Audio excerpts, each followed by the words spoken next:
उत्तर प्रदेश में विधानसभा के सोमवार से शुरू हो रहे मॉनसून सत्र से पहले सीएम योगी आदित्यनाथ की अध्यक्षता में सर्वदलीय बैठक आयोजित की गई, जिसमें विधानसभा अध्यक्ष सतीश महाना सहित सत्ता पक्ष और विपक्ष पक्ष के नेताओं ने भाग लिया।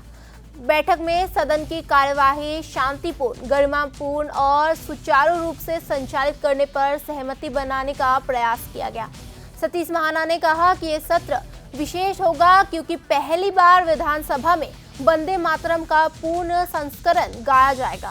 उन्होंने सभी दलों से लोकतांत्रिक मर्यादा बनाए रखते हुए प्रभावी चर्चा करने और ऐसा कोई आचरण ना करने की अपील की है, जिससे जनता के बीच गलत संदेश जाए।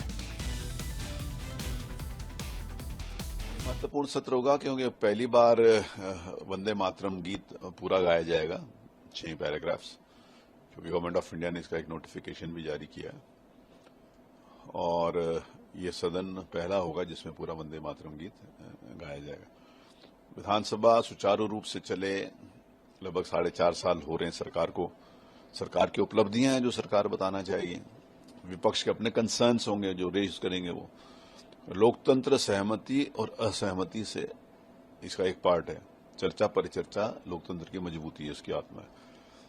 तो मेरे द्वारा सभी लोगों से यह अपेक्षा करी गई है कि अपनी बात प्रभावी ढंग से कहें, लेकिन किसी भी प्रकार का कोई फूहड़ता या कोई ऐसा आचरण ना करें जो उचित ना हो, जिससे हमारी विधानसभा की गरिमा के ऊपर कोई प्रतिकूल प्रभाव ना पड़े, जनता के बीच में नेगेटिव परसेप्शन ना हो।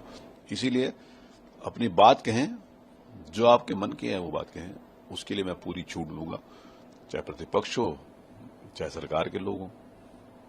सर, विपक्ष कह रहा है अवधि हमेशा जिस समय भी मानसून सत्र का उठा के देखा जाए ना, पिछले 25-30 वर्षों में, तो मानसून सत्र इतना ही हमेशा चलता है। ऐसा नहीं है कि कोई इससे कभी ज्यादा चला हो, हमेशा इतना ही चलता था।